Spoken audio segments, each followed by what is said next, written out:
This season was really wonderful. I've worked with Sydney before. Blake, I've known for a long time, and Andrew, we've also been working for a while together. To have that friendship and closeness and history really made for a better workflow. The writers pivot very quickly, these tonal shifts that at breakneck speed, a lot of drama, but then all of a sudden have comedic pops here and there. You know, starts with the writing of our job not to screw it up. It's really a pleasure to be on a show with such high quality material. Everyone's trying to take it from a 10 to an 11.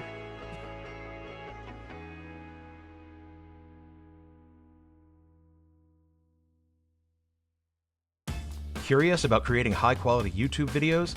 Enroll in video editing and production classes at Manhattan Edit Workshop to sharpen your skills and turn a hobby into a career. Start your journey to becoming a pro today. Hi, everybody. This is Josh Apter from Manhattan Edit Workshop. This is Sight, Sound, and Story. And we're actually talking about the morning show, season 4. We've got editors Carol Kravitz-Akanian. I think I got that right. Andrew You Gus. did. Good. Blake Manicus and Sydney Walensky, welcome to Sight, Sound, and Story. Thank you so much for giving us your time today. And we are here to discuss the 4th season of the morning show on Apple TV. And you know, it's been a long road. This is like a series from 2019. I know some of you have been on board since I believe the very beginning. Carol, Yes, yes. and Sydney, you were on season 1. Is that correct? Season 2. I was on season 2. Okay, but you have a long history with the show, which I think is also it's going to be very interesting to talk about how that evolves over time. But I have lots of questions for you. We've got clips to show, but first I wanted to welcome you to the talk and get a little bit of a sense of your origin stories because you're all on this, you're all in sort of the morning show family now, but I want to kind of know how you got here. I have a couple ideas about how you all sort of converged, but let's talk, Carol, because you've been on since the very beginning. How Right. did, I mean, you can tell us where you've come from. I've talked to you before a little bit about your background, but a little bit about your background and then how you ended up on this particular show. I come from, my background is dancing, but that was a long time ago. I was a dancer and somehow moved on to the film industry and went to film school and discovered that there was a rhythmic aspect to editing that I could recognize or understand because of my background maybe or whatever, music, rhythm. And so I started focusing on editing and I've been working on, since then, features, television, animation. I think I've tried, a little bit of everything, some commercials. And then I got into the show. I didn't know Mimi before Mimi leader before this. And I interviewed for the show in 2000, what was it, 19 for season 1.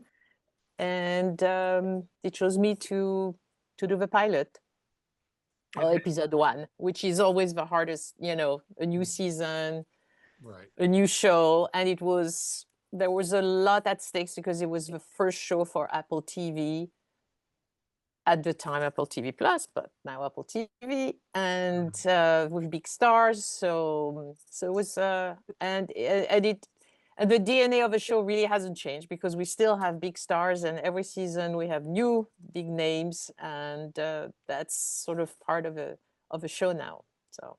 Yeah, and I just watched the pilot of another Apple TV show, Pluribus, the other night, and it always occurs to me, and maybe you guys have an opinion on this, like the weight and responsibility on a pilot to establish so much information almost threatens to rob it of certain things that it expresses afterwards. I think once the show sort of True. hits stride in episodes, 2, 3, 4, and then like you really get more of it's weird, you get a different sense of the show. Not that it hasn't been established, but there's so much lifting that the pilot has to do Mm-hmm. that it's like it's a very hard thing to sort of balance this sort of the style of it with all of this sort of stage setting that you're doing. So I wonder, I imagine you felt some sort of pressure. It sounds like this was. Oh, yeah. Yes. It was really, we worked hard on that episode 1, season 1, but there's no question. Yeah. We had to find the characters, we had to find, I mean, I remember Billy Crudurop's performance, which, he's absolutely amazing, but I know he was looking for the character and he was trying different things. And it was so sort of like hard to see what he was trying to do, but then it became very clear. We were all like looking for the show, actors included, director, style, DP, and so episode 1 sometimes, just has this kind of almost there, but not quite. But I mean, I think episode 1 was quite good from season 1. We figured it out. We figured it out, but we had a lot of dancing around to do. Right. Well, you made it very easy for everybody else to jump in, right? Oh, Not, thank not you. to mention, Carol, that it was not only the first, episode of the show, but the first show for Apple, right? It was Yeah, kind of their yeah, there was, flagship. So there's a lot of eyes and pressure on it, right? there was, there was, there Yeah. was. No, it's true. Now, Sydney, you said you stepped in season 2. Yes. Which did you cut the first episode of season 2? Am I right? I got the first 2 episodes. First 2 episodes. Yes. So, so what's it like to start working on a show that has an established rhythm, established characters and feeling? Because I know it's the editor's stamp, they say, right, is it's like sometimes the job is to be unseen and to let the show be itself. But I know in TV, there's all this, there's so much that's already, the groundwork's already been laid. So you're really trying to sort of honor and advance the thing that came before you. But what was it like to jump into the hot seat for season 2? The challenge for anything you cut is to make it work. And I watched the whole first season, and I happened to, this was the beginning of COVID, so I actually did the whole thing at home, which I'd never done it before. Um, I, Obviously, if it's not the pilot, you don't have these same pressures. And the pressure is really from everybody, the writers, the showrunner, the studio. I mean, working on a pilot often sometimes there's no guarantee of a pickup, so there's that additional pressure in terms of will these people end up, the people who are creating it, will they end up being on a series, or will this just be a one-off? And but for a show like The Morning Show, I doubt if that was the case. And I've been on other shows where it's a done deal. But really, it's just getting the material, cutting it the way it was shot, and then working out any problems, that the unforeseen issues with the script. One particular thing at the first episode, they wanted to start with, New York being very empty because of COVID. And so they shot a lot of material, and it was a question of making that beat work, which was sort of a unique kind of thing. And we spent a lot of time on that. Apart from that, I mean, it was just a challenge of cutting material.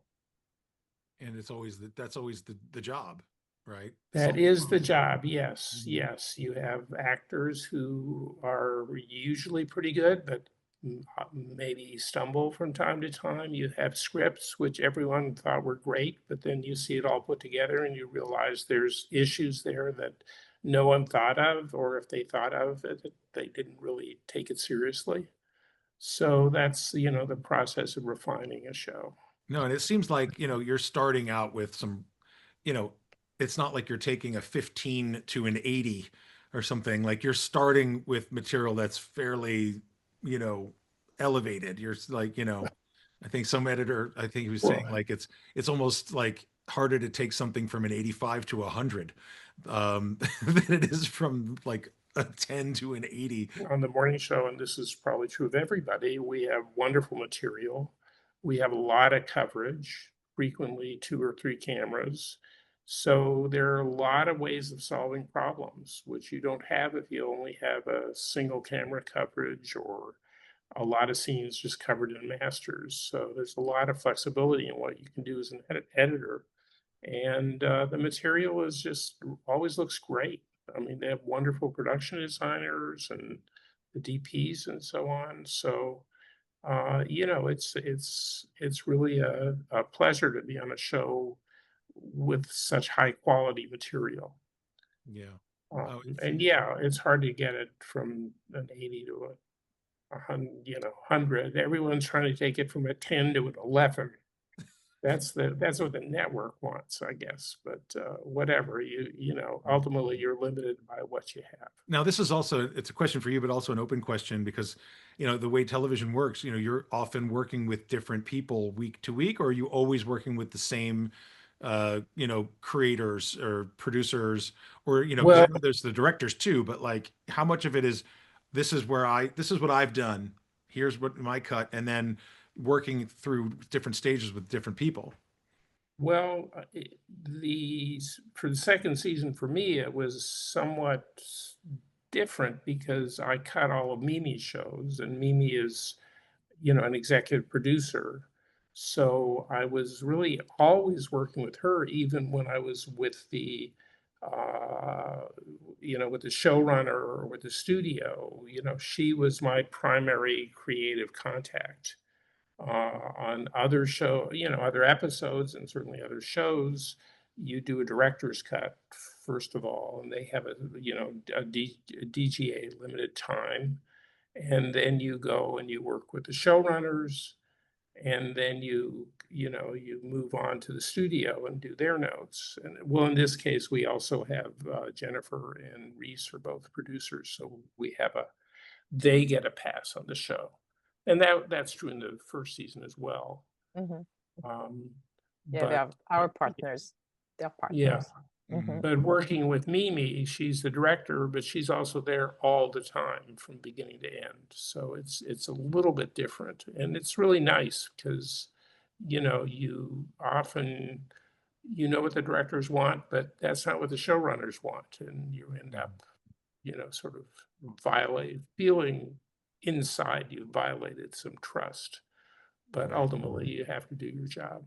You said something earlier, Josh, about like honor in advance, like it's kind of our job as editor. And I think that ends up being the job for the more like day player directors on the show too, is like to emulate what's already there, but then elevate it in some way, right? Like you try and have something that's very the DNA of the show and put your own style on it.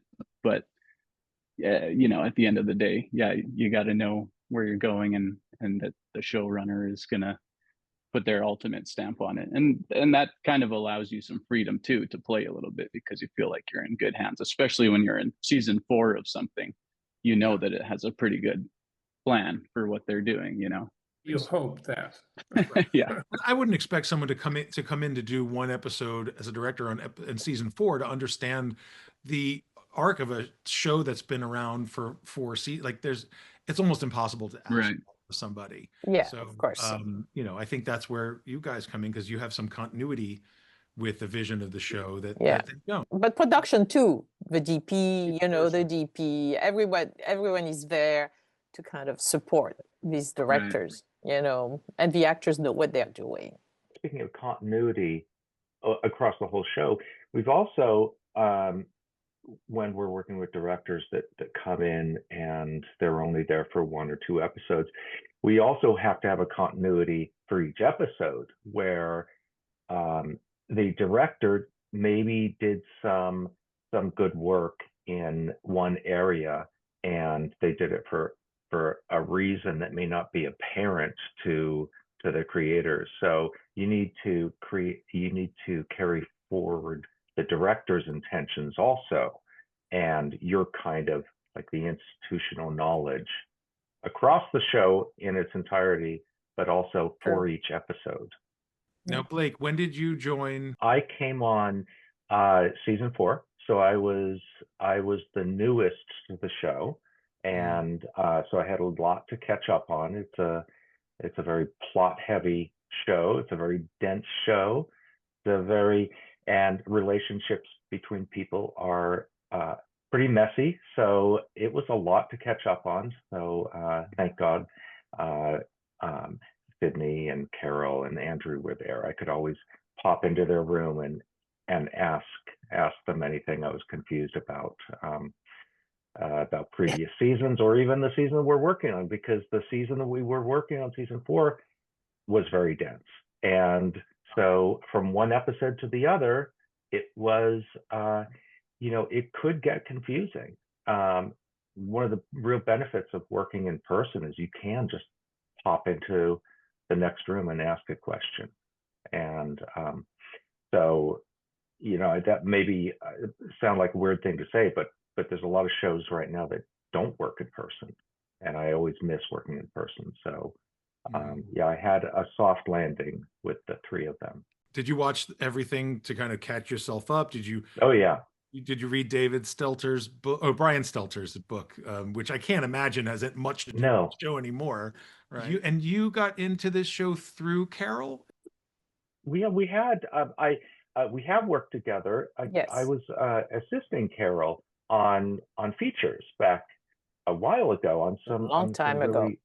Really wonderful features. And so this came about, and Carol didn't put me up for this, but when Carol saw that I was going to be interviewed, she gave a little nudge there. So it was very helpful, very kind, and it was just wonderful circumstance. And Josh, so you could definitely say that I got onto the show through Carol, because Carol and I actually started season 2 together in February or March of 2020, but then we all know what happened around that time, and so then they took a very long hiatus, and Carol and I went on to another project together where I was assisting her, and that lasted for 2 full years. And then when Carol was making the decision to come back for season 3, she told me that there was probably a good opportunity that I could get more creatively involved, just because it's such a big show, and Carol usually does Mimi's episodes, which tend to be really ambitious. And so I went on to season 3 with her, and then partway through co-edited episode 6 with her, and then on kind of the rest is history after that. I was and then to Blake's point too, like working in person for that experience too, I think is a big part of the reason that I bumped up from assistant to editor on the show, because I got to spend a lot of time with Mimi Leader and Charlotte Stout in the editing room, and just that familiarity and building the trust that way goes such a long way. And then they slowly were able to see me get more creatively involved, and then trust me as a full editor on this latest season. You bring up a good point, and maybe you can all weigh in on this, because I think part of editor is yes, the skill to do the job. There's an artistry involved that is a job requirement, but there's also this trust and this sort of compassion. There's a thing. I remember as an editor, I got hired because I was having a conversation with the director, and he didn't even look at my reel. He's just like, I think I can hang out with you for 10 hours a day. Like, but what if I suck? And he's like, I don't think you will. But how much of that, it's not even an X factor, but how much do you think the job is, I don't want to say social worker, but human connection? Oh, for sure. It's very important. It's very important, because it's really about trust. It's trusting that the editor you've chosen is going to be able to achieve the vision you have in your, when you're a creator. And it's really about trust. And when you gain the trust from the showrunner, the director, all the EPs, then there's more freedom for you to try things too. And it's really important to have a trust. Otherwise, there's a tension in in the edit room. That would be impossible. It wouldn't be impossible to be creatively as free as possible creatively if the trust wasn't there. And so it's really about the relationship and how everyone gets along, how you communicate with the creative team, the writers, and and the more fluid it becomes, the more creative you can be, because the trust is there. It's very, very important. Yeah. I remember interviewing for a job with a director. He was a first-time director, and he asked me, how do I choose an editor? I was interviewing for the job. Do you? And I said, well, really honestly, I mean, you can look at the resume, but eventually it's, do I want to have lunch with this person every day?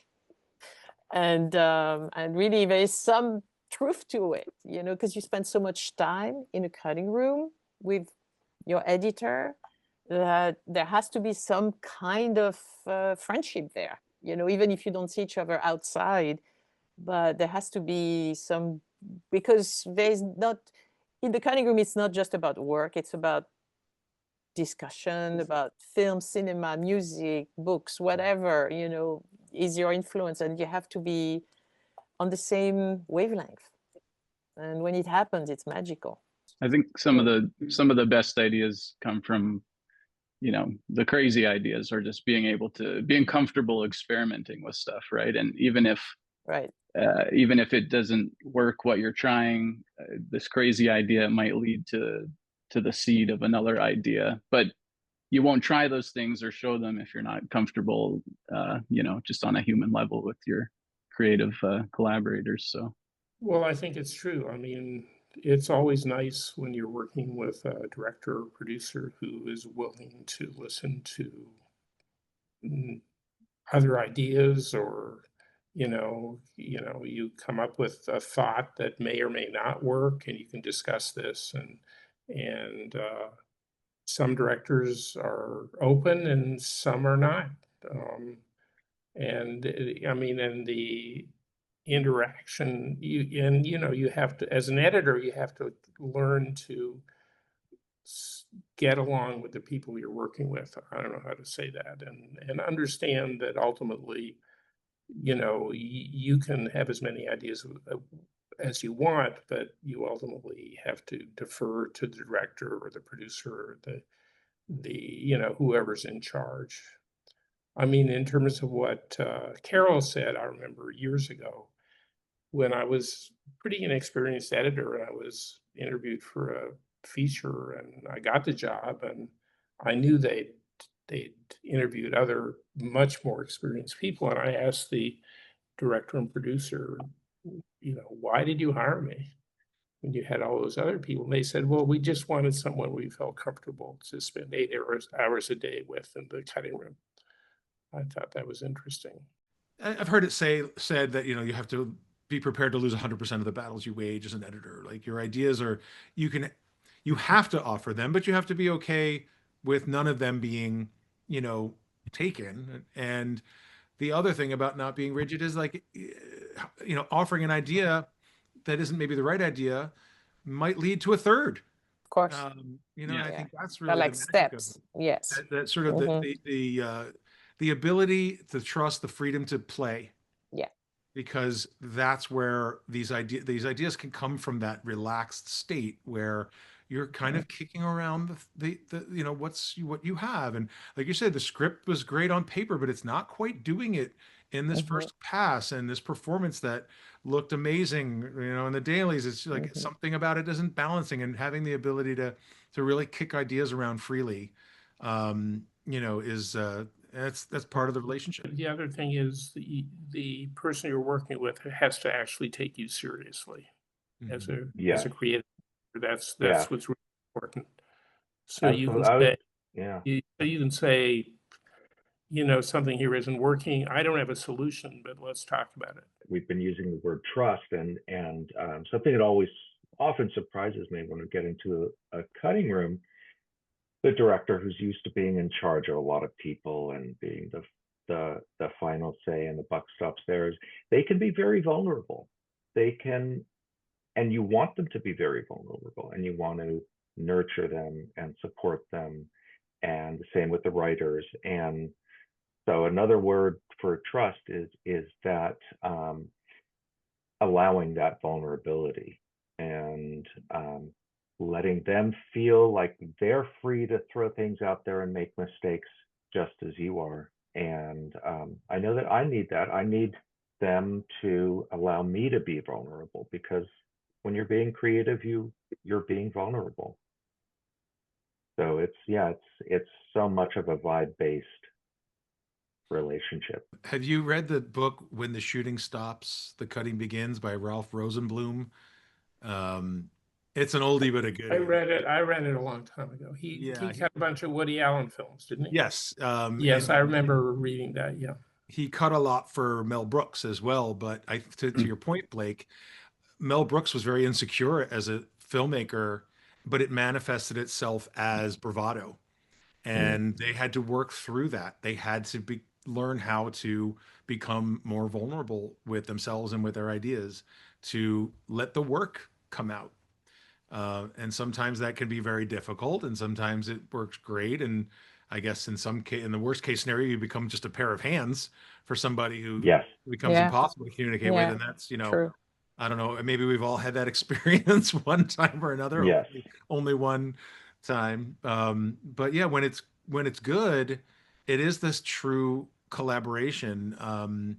It's your writing, right? It's like there is something very, very much like writing with pictures and sound as an editor working with the other creative people. So jealous. You guys do seem like a really tight family, and the show, just watching season 4, I came to it late, so I've only watched season 4, and I've had to sort of get the whole recap of everything that came before it. But it seemed personified in a weird way by the holiday karaoke party. It seems like there's a very close feeling between the creative people making that show. This cast also has been together for so many years, right? So right, I can't imagine. And it, being on set is kind of like being, I was thinking back to childhood, like summer camp vibes. You get really close really fast with people, and it's same within the cutting room too, a little bit, because you're doing something so intense for so many hours a day. Yeah, you do learn to trust each other quickly and know who you're kind of on the same page with, artistically. That's the best kind of yes situation where you can trust each other, and it's not a competitive environment. And sometimes I'm more nervous showing cuts to other editors than I am showing to directors or writers. Yeah. So when we can do that, it's just the best, because it moves us all forward. And so once we get in with the directors and writers, it's that much better. Yeah, this season was really wonderful for me, because I've worked with Sydney before. Blake, I've known for a long time, and Andrew, we've also been working for a while together. So to have that kind of friendship among us and closeness and history really made for more interesting discussions among us, and like a better workflow. I mean, we showed each other's cuts, and there was no fear, no hold back. We're vulnerable to each other, and that was great. As you said, Blake, I like that idea of vulnerability. Like I said, coming in cold, it felt like it. So something is coming radiating out of the show through the screen that feels like that way. And I also didn't know. I mean, I learned late that that Greta was on the show all the way back too. Like, I thought, for some reason, I thought this happened, later in her career, but this was an earlier piece for her. So it's like, and that Corey, Billy Crudup was on early season 1. Yeah, yes, absolutely. People, it's hard for you because I didn't, not having the background. Yes. Which now I really have to kind of go and really re-educate myself, because there's history I know is there. and I'm seeing what's happening to them now, and I'm somewhat uninformed on some of the things that Mm-hmm. have motivated that. And I guess that's a question I have, and this is an open question for you guys. How much can you edit a season 4 for someone who hasn't watched season 1, 2, and 3? Because that has to be a consideration that not everyone is going to be starting at the beginning. How much do you concern yourselves with catching it up or having this season live independently? I never really considered that someone would jump straight into just this season. So I don't think that, at least for myself, the most that I do is to clarify past, plot points that people who have seen seasons 1 through C may have forgotten, because there is a lot of plot and there are a lot of details and history in the relationship. So I think that's definitely at the top of our minds, to sort of remind people what this relationship is, what the state of this relationship is, or what happened in the past regarding this story. Because in this season especially, we have some characters from season 1 that kind of reappear. Claire comes back into the picture, and so I think it's definitely at the top of our minds to kind of clarify and remind people of what happened in the past, but to make it watch as totally standalone without seeing the first few, I never really considered that. I don't know. Did you guys? No, for viewers, I think they need to watch from the beginning, because some of the relationships, Yeah. do you think, Corey and Bradley? What do you think, Sydney? Well, I mean, I think it's, if you're hired on a show and it's not the first season, it's your obligation really Yeah. to get yourself up to date. On the other hand, even in a show as complex and with as much baggage that all the characters carry, you still have a script that's a self-contained script, and your ultimate challenge is to, cut the scenes and put the scenes together and make the script work on its own. And ultimately, I know certainly, no matter how much research I look into, I would be occasionally reminded by the showrunner or something that, oh, this character, we need to know this about this character or something. So, there are a lot of people looking over your shoulder to make sure you don't, kind of step out of I don't know what to say, the character's lane or something for some reason or other. But I mean, as an editor, the show that you're cutting that's right in front of you is the most important thing to worry about. We're going to start in with episode 2. Andrew, this is an episode that you edited, but it's not called He Has Risen. That's the name of the scene that we're watching, not the episode. So you'll excuse me. The name of the episode. Yeah, the episode is The Revolution Will Be Televised. It's a play on will not be televised. Yeah. Okay. So let's take a look at that and then come back and talk about what a beautiful view of New York. We should talk about New York too as a character in this show. Sure. That's very, very present. But let's take a look right now.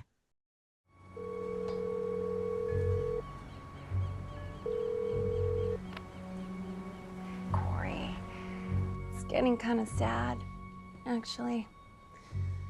You scratching at the door, just begging to be let back in. Hey, before you finish that thought, I know you're Miles. As in the husband of the president of the board of the company for which you serve as CEO. I've got your lighter.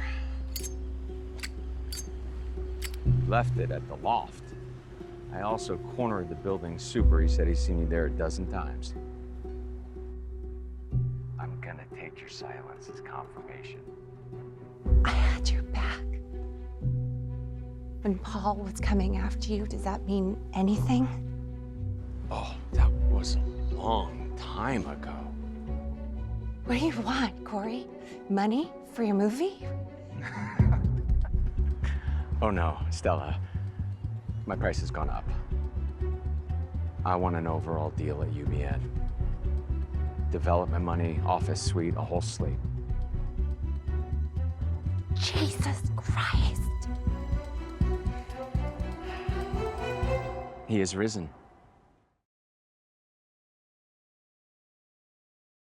you know, it's one of the things that, first of all, Stella takes quite a beating in season 4. Oh yeah. Can't help but feel bad for her. But just me noticing, watching, and I noticed it the first time I saw it, was the variation of shots from on her as it is being like sort of just this, how dire this is.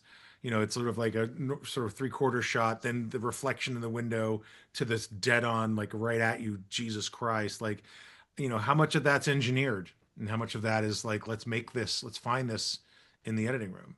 This was one of Mimi Leader's episodes. And so with Mimi, you're never at a loss for beautiful coverage on a scene. She covers things in an amazing way and always finds some way to do a really neat shot like that behind the shoulder with the reflection with Stella and everything like that. And so, you know, you start to see just with the way the camera's moving, especially I feel like with Mimi's footage and the way she moves the camera, sometimes that is already telling you where she wants to start or where she wants that move in the middle of the scene and everything. So I think you already kind of start getting a good idea of where you might want to be at any given moment in the scene with the way she films things. But then, of course, this is a phone call and we're jumping to 2 totally different locations, right? And you were talking about New York as a character. This is, I guess, kind of an interesting scene because the one side, Stella's side, is just at the stage at Sony Studios in LA. And then Corey's side is one of the few scenes that's actually shot in New York. Probably 95% of the show was shot in LA and maybe 5% in New York. Would you say that's accurate, Carol? Like Probably. the vast majority, yeah. Maybe even more. Maybe even less in New York, yeah. Yeah. So, yeah, I mean, I think with this scene too, we were also talked about the history of characters, and those 2, Stella and Corey, have a deep history, you know, so it's already carries so much weight when these 2 are kind of talking to each other and starting to fight with each other, because you know there's so much there. And we already know going into this scene that kind of Corey has something up his sleeve. And I thought something that was maybe interesting about the scene is that it kind of shows the value of, you know, favoring your character who's learning new information or is experiencing the most change. So even though Corey kind of carries more of the dialogue up top, when he drops the bomb on Stella, we kind of stay there longer than usual to kind of really see it sink in, because this is going to completely shatter her world, right? And so along with that, the score is kind of ominous and has this kind of sinking, dreadful feeling, because her, you know, her world is just done. And then the second part of the scene, we get to kind of lean in to more of the enjoyment that Corey is experiencing with all of this, because he's, you know, earlier in the episode, she basically tells him to go fly a kite. And so now he's really relishing being able to twist the knife and get exactly what he wants. And so then the score on that part of the scene too gets a little more energetic and picks up tempo leading up to the end. And we always knew that the end of this episode should kind of make you smile, because really it's Corey's like triumphant comeback, you know. At one point we even had LL Cool J's "Don't Call It a Comeback" for the end credits song, but unfortunately didn't quite clear that one. But we still have a pretty great track at the end there. So yeah, it was just a fun scene to work on. When you have Greta Lee and Billy Crudup, it's hard to go wrong. Right, it's hard to go wrong. And it does seem like I'm noticing like so much, because it's a modern show, and I've, you know, it's like everyone's on their phones all the time, and you can try to content or a TV show, movie that where you don't acknowledge that. And sometimes it's like even weirder, because like, why isn't anybody using their cell phones? They're basically this appendage. And you embrace, the show really embraces using it as a communication tool, not just because it's Apple and everybody's using iPhones, which is right, but because it's the way people communicate. And you manage to turn that into a dialogue scene that isn't happening in the same place, but is like, you know, it's completely happening between those 2 people. Right. And the one, you know, it's not always the most fun cutting a phone call scene, jumping back and forth, but the one thing it does sort of allow is for your character to have a hidden reaction. You know, they can be reacting on their side and the other character isn't seeing it, so they can be really honest with their reaction, because especially in this show too, what people are saying doesn't always convey how they're feeling, because they're trying to kind of play, you know, stronger than they are. Not, they're trying to cover, you know. But so you do get an opportunity with the phone call, at least, to kind of have these really honest, vulnerable moments with a character, which is kind of fun. And then we have also a lot of on this topic of phones, we have a lot of texting, which again is not all that fun, but what it does allow, especially in this show, is an opportunity for us to really clarify story points when needed too, because this season has a lot of like mystery thriller aspects. And so as much as I think we don't love being on the phone all the time, it does provide an opportunity to kind of like refine the story, which is satisfying. It's sort of like a fact of life. And, you know, I think it's weirder to try to ignore it and, you know, make a period piece if you really don't want to acknowledge it. Like, but I will say, I was thinking about this on the issue of texting on the show. You know, there's someone text and then you see the bubble come up, and you managed to get me as an audience member to be like, what are they going to say? Like, it's the same phenomenon than you're texting someone in real life. And it's like, it's translatable. It's just so much a part of how we communicate that it might as well be what a dialogue scene would have been before. You know, it's today's dialogue, right? Those three dots, that ellipses on the phone is so emotional. Yeah, you're right. We all know that feeling. Oh, what are they going to say? And especially if it disappears. Oh my God, what were they going to say? You know, gosh, I can only imagine. Well, let's jump to Sydney scene. It's another Corey scene in episode 4. So we'll take a look at that. This is really Corey's. Let's see, he's not in all of them, let's say, but he's really working it this season. I'm here by choice. I don't need them. If you are going to dump Stella and make me CEO, I just want to understand what kind of master I'm serving. That position is not for you. Oh. Forget about the deal you came in for. Forget Stella's offer. Think bigger. Bigger as in the studio I just pitched you? Start with $200 million. We'll see how you do. But a board president can't turn a movie deal into a studio. Only a CEO can.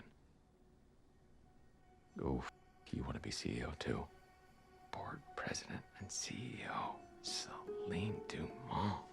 Even I didn't try that. I need what you have on Stella. Tell me how you're leveraging her as soon as she's out to get your $200 million.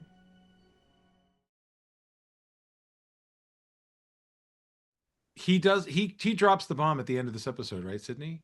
Yeah, and this sort of fits in right with Andrew's clip. Really, this is the beginning of his downfall, sort of, or of his having to betray Stella. Yeah. It almost seems like he's really turned a corner. Again, watching it from someone who doesn't know the entire history, but that like he's really, it's like, you know, it sort of was like, you know, just when I'm out, they pull me back in, but it's like his own sort of, you know, inability to not, you know, kind of be a shark that pulls him back in. In terms of like, you know, Marion and Billy, like they're like, what's it like cutting their performance that way? They're really like, just, you know, is it? Honestly, in a scene like this, it's just it's sort of taking the air out and sort of choosing the sizes as you go, like from wide shot to medium shot to close up, you know, at the important moments. And I know that side shot when Celine comes forward, I know the director said she was quoting Network. There's a scene in Network, I guess, with Faye Dunaway, but I can't remember it. But that's sort of an interesting footnote. But you know, both of them were great, and I love cutting them. She's really interesting to look at, and her line readings, and and he is as well. I likened it, like good dailies is like opening presents at Christmas, because it gives you options. It's more than that. It's like waking up and finding, money in your mailbox or something. It's like, oh my God, I just have to cut back and forth. And I guess having bad dailies is like getting socks, or something else, Yeah. something not so nice in your mailbox. Right. Coal in your stocking. Yeah. Yeah. No, but it seems like that level for everybody here, like you're consistently working at the level where it's not like, oh, how do I make this performance? It's like, how do I work these options to make the best performance? It just really seems like it's a lot of really top of the game sort of performances here. And I mean cinematography and the score. I was actually going to ask. Carter Burwell did 1, 2, and 3, but not 4. Is that right? There's a different music. Yes, Nathan Barr came on to season 4. Yeah, so it changed slightly the mood, and it was sort of interesting to have a different composer this season, because there is a whole new aspect to this season, which is the thriller aspect, which we did not have before. So he could sort of imagine sort of a new palette for that aspect of the story. Are there themes that are written for the show that have to be maintained, or is it really up to the composer? No, I think we changed everything this season, except we keep the song that is of the credit sequence in the beginning. That's the same song, but other than that, no, he had carte blanche. New season, many new characters, many new storylines, so a whole new approach to the music. Well, let's watch. We're gonna go to episode 6, and again, when I say that, Stella really takes it to beating this season, this is probably the worst of it. So Blake, do you want to set it up, or should we watch it and then talk about what it was like to cut this particular piece of footage? The only thing to set up is that the whole episode and previous episodes have been leading up to partially this moment, and so the moment has arrived. So here we are.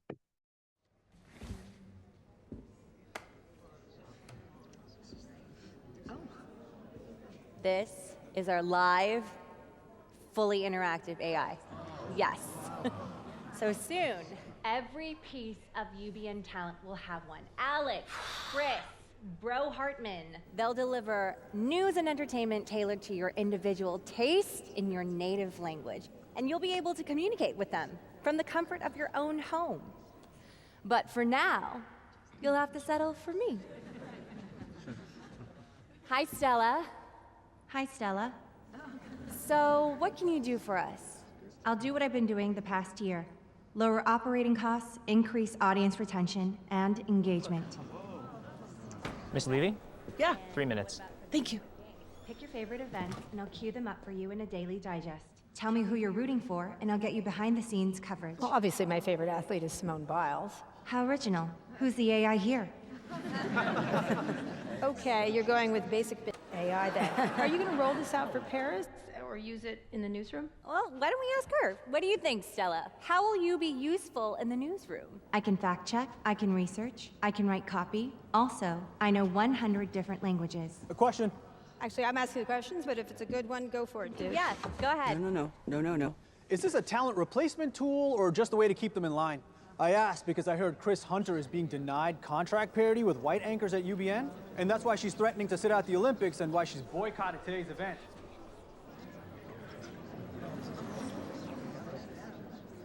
Well, that's Chris is great. We love Chris, but we all know DEI is dead. Also, it doesn't work. Maybe it never worked, and we were all just too afraid of the backlash to say it.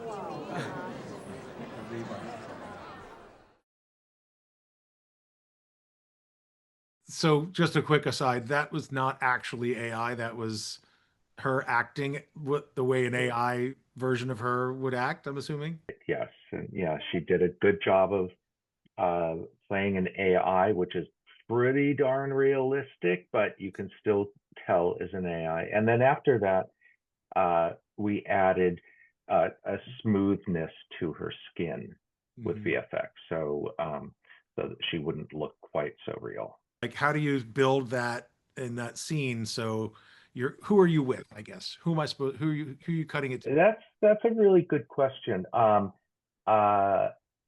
don't know that I actually ever tried to make the audience aware of it at any specific point. I think because I was concentrating so much on Stella's POV and trying to get in her head. So so it was her reactions that I was concentrating on, and everything sinking in with her, and her realizing how far it's gone off the rails, how much has been revealed, and so forth. So so yes, it was her POV that I worked on, struggled with, and bent and reshaped a little bit. Not that the acting wasn't there; the acting was always there, but we had to balance that against the audience and the audience in the room, how much they knew, what they were reacting to, Celine's reactions. So it was a lot. It was easily the hardest scene that I worked on. And this is the episode that I'm not going to say it's told in flashback, but the voice you're hearing is the letter she's writing to Mia. That's right. Throughout the entire episode. So it stands to reason that you would want to keep her POV, her perspectives, because it's almost like she's remembering something that happened or narrating the experience through her own perspective, right? That's right. We don't realize that until the end. Right. But yeah, it's a VO, and I don't think that had been done before. No. Yeah, I think that was the first time. So it was unique, and special, and beautiful words, beautiful performances. We were, being a VO, we were able to go back and adjust it a little bit after the fact, and we didn't have to do a lot of rewriting, but we did some adjusting to the VO to bring it more in line with what we're watching on screen. We did a little bit of adjusting with the performance to track where she's at emotionally. So it was a fun experience. It creates a more sophisticated experience for the viewer to have that, to realize that that's what you have been hearing, because it calls into question. It makes you really go back and consider what you've seen and what you've experienced for the, in the entire episode. Because you're right, there's no way to know. You would not be forecasting where the voiceover is coming from. It's really just the connection between those two characters and this sort of farewell, right? That's right. But it made me wonder, like, do you, even that scene with the AI, is that, is there some part of you that says, I need to keep this close to Stella because this is all really hers right now? For sure. It was, again, going back to getting inside her head. There's a few reasons why it was difficult in that scene. One was that Greta Lee got sick on that day. She had a stomach flu, so she wasn't able to shoot her close shots. So we had to go back later and shoot it against green screen. So her close shots, she did a great job with them, but there wasn't any interactivity with the other actors or with the audience. And so making that puzzle work was a puzzle. The second reason, the biggest reason, was that on the page, when the AI goes crazy, we accept it on the page because we're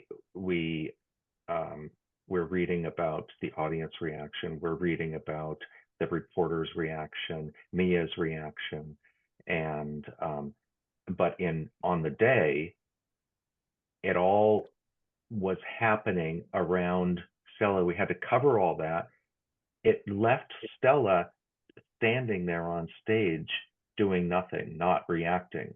And where as in reality, she could have gone over to the laptop and just closed it and shut this thing down. So we experimented with slowing it down as though she's disassociating, as though she's having an out-of-body experience and almost paralyzed.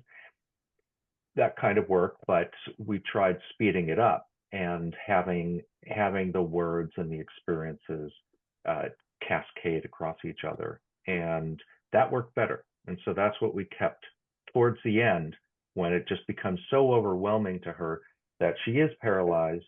She's not just standing there, and it all just happens. So it was a challenging scene. It was so many moving parts, and lots of puzzles.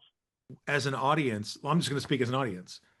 All I know is what I see, and it's gratifying and thrilling. It's the result of all of those decisions that no one understands and has access to, which I guess is, maybe I'm patting myself on the back. I love talking to you guys because just to like let people know what the many different decisions and possibilities and ways to edit that one scene were considered, and you tried, and one worked better, and you've like, it's like all people get to see is the final, is the result of that.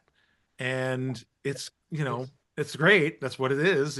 But it's almost a shame because the process is so rich. And, it's like, I'm not saying people would like it more if they knew what went into it, but it's really interesting, and this is happening every edit, right? Like, it's the idea is like, you sort of like just, obsess over and make sure it's like this machine that works every step and it's pushing everything forward and the arc is building. And it's like, and then someone sits down and watches and like, yeah, you could have got 10 minutes out of this. It's boring. Right. Or people really love it, but it's just because they were taken away somewhere that you took them, and all the, micromanagement and the problem solving and all that sort of power and thinking that you put around it turns into that sort of, I know I'm in good hands. I lean back and I'm enjoying this, and I just let it happen. Yeah, I think that's definitely true. Some of the hardest work we do, if we do it right, then it's invisible, right? And so that's kind of it what's behind the scenes, when there's awards for editing and stuff like that, it's sometimes you can replace, best with most, because sometimes it's the editing that just, it feels like there's a lot of moving pieces and it's really flashy and stuff like that. But sometimes those might not be the most difficult to put together. Sometimes it's totally something very invisible where you've had to dissect a scene and try and rewrite it or restructure it, or, not even within a scene, but oftentimes, I mean, we try to think in terms of the episode, right? So we're always moving scenes around and maybe dropping them. And that's kind of the hard, but also really satisfying work to do too. And it's like, someone said that like good, what is it, like hard, easy reading is damn hard writing or something like that. And you could switch it to like easy watching is damn hard editing, Farrell, we should watch the Bradley Charge. This is episode 9. All right, let's take a look. So folks, before we start the show, there's something that Chris and I have to talk about. It's a news story that affects all of us, but particularly those of us here in the UBN family. Earlier this week, our co-host Bradley Jackson traveled to Belarus to do research for a story, and while she was at the Minsk airport, she was detained by the authorities. Now, despite attempts by the U.S. State Department to secure her release, Bradley is being charged with conspiracy against the state of Belarus. UBN rejects all claims that Bradley was working as a foreign agent. These charges are false, and we have full faith that she will be exonerated. We were saying that, maybe you were saying too, like this season has a more thriller element to it. There is a very, yes. So that's very much. So what do you do when someone says this season 4 is going to be political intrigue, right? The defector, the FBI, do you say that's not my show? I don't understand, like, or do you say bring it on? Like, so. Yes, every season is different, and that's what's been so absolutely wonderful. When you watch the show, you don't feel like every season repeats itself. you know? I would inject something about this clip, which is true of all seasons, is the challenge of cutting stuff in that control room. Well, that's exactly why I brought it yeah, up. That's why yeah, I brought it up, because this is not the most like showy part of that complicated dance we do, but I wanted to discuss that because this is really in the DNA of the show. It's called the morning show, the control room, and the Stage. the stage. And this particular clip is like an easy one because there's one through line dialogue and everybody's reacting to it, but it was short enough, so I picked it. But for example, Sydney this season, he had like a huge, and every season had some really complicated uh, control room stage scenes. We had a plane crash this season, and the past season we spent a lot more time in this control room with different interviews. And some interviews, I remember episode 4 of season 1 was like almost half the like at least 15-20 minutes, half of the episode was with different storyline between the people in the control room, between the people on the stage, and filming. They're complicated because there's the broadcast, so they are real cameras are actually filming on stage. So we have all the broadcast of the recording of that scene. Then we have the on stage, and then we have in the control room. There's just an enormous amount of choices. Enormous, exactly. Every character is pretty much static. So are you on the character, watching the monitors? Are you on the monitor? Are you on a close-up of the monitor? Are you on a clean shot of the broadcast? Are you cutting to the teacup, which is the actual people talking? It's, it's very complex, and it takes a long time to figure out how to do those scenes. Yes, those scenes are difficult. And the interesting thing that the broadcasts bring is the looking into the camera, which obviously when you're in a show, nobody looks into the camera. But with the broadcast, you do look in the camera. So whenever you choose to cut to the broadcast, it's very significant. It has to be significant. It has to be obviously on certain lines for certain moments. While you're in the control room for certain things, while you are on the stage for other things. The scenes on the stage usually have cameras behind the broadcast cameras, and there's a lot of movement. So those are usually very flowy, very beautiful. Then you have like some big camera closer, then you have the whole broadcast. And once you sort of have the scene, then whenever you're in the control room, you have to choose shots for every single screen that is in the control. The other thing is there's always some kind of subtext going on with the various characters that they're playing little scenes among themselves or reacting in different ways to what they're watching. So there's just a lot of stuff in those scenes. Yes, those scenes are incredibly challenging and are so time consuming. And hopefully when you watch them, you don't think for a second how complicated it is. You just watch it, and and they are incredibly entertaining, because there's so much going on. If the right decisions are made, you understand the reason that you're on someone looking directly at you. It's also very challenging for mixing because you need to keep, when you're in the control room, this scene was a lot simpler because there was only one person talking and everybody was quiet. But usually in the control room, there are discussions between the people in the control room. There could be drama, there can be tension, there can be fight, there can be all kinds of things while the broadcast is going on, while they're recording. And maybe what they say is important while they are fighting. So you need to kind of you have to really choose what you really hear in the foreground, what you hear in the background. Can you lose certain things, or does it have to be present all the time? Those scenes are also very challenging for sound and for mixing. I was just thinking about broadcast news. when you're talking. Yeah. Right. That back and forth, the people creating and the people, on screen, and that dynamic is very much part of what's going on. Yeah, they're not afraid to sort of really pivot very quickly. That's what the writers do so well. And then what we have to sort of support along the way too is these tonal shifts that at breakneck speeds, because the show has a lot of drama and can be very intense and emotional, but then all of a sudden like have comedic pops here and there, or have really funny scenes, so I think that's starts with the writing, and then it's just kind of our job not to screw it up. The actors are there too to oh my god, yes, handle those yeah conflicts. Unless they're talented people's hands, that wouldn't work.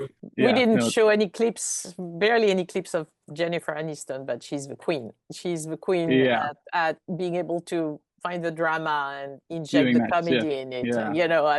At the worst moment, she'll do like, a breath or something, which just is so funny, and you gotta lead into it if it, and she gives so many different choices too, Yeah, the kind of neuroses that her character has, Yes. and that also kind of seems to go along with her as an actor a lot of the time. Like leading into that can produce some really great moments.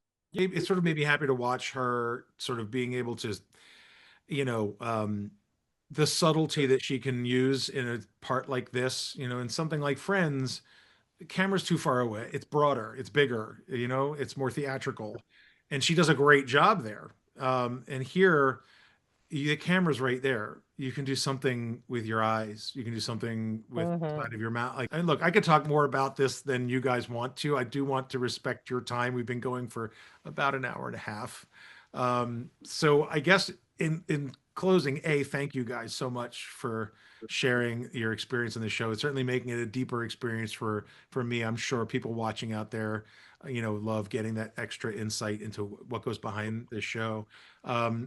What's going on with you now? Is there season 5 already happening, or is it in the writing stage, or what's going on? Like, tell me, I guess, individually, what's going on now? What's next? Well, there is season 5. Yes. Yeah. So that's official that it's happening. Yeah, it's official. And so, that's what we have to look forward in the future. I think the only one who is working right now is Blake, right? Blake is working right now. I'm working now on a show that is very editing heavy. We're reconfiguring some episodes, and we're rewriting, and it's the hardest but most satisfying kind of editing, when you can actually help something move forward in the way that the creators envisioned. So but it's tiring, and I'm looking for some time off. I hope you get it. I think someone said here that it was like overnight camp in terms of the feeling you get. And now you guys it's like, with my kids, they came back, they just can't wait for like camp. Now you're home and the school year started, like, so you're waiting for the next season of your summer camp. You really go from 60 to 0 when you get off a show. It's kind of, a bit of whiplash, because you're all totally consuming and then to something completely different. I have a 1-year-old right now, so now that's my new that's my hiatus, and it's very different than 60 from to working 0 on to 200. Yeah. That's yeah different things, but also high intensity. I really can't tell you how much I appreciate you spending some of your time with me to talk about your work. I know I've talked to some of you before, and hopefully I'll talk to all of you guys again.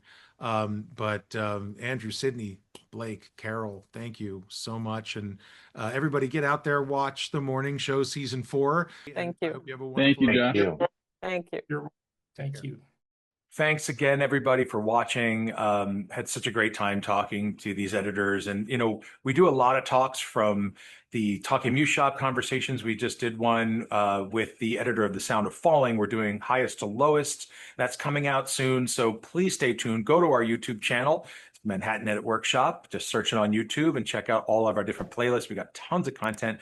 Like us, subscribe to us, and let us know if there's anything in the comments you want to see in the future. We love responding to you, using you guys as a big focus group and figuring out the kind of interesting things that you want us to talk about. So let us know, drop us a line, stay tuned, happy holidays, and we'll see you next time on Sight, Sound, and Story.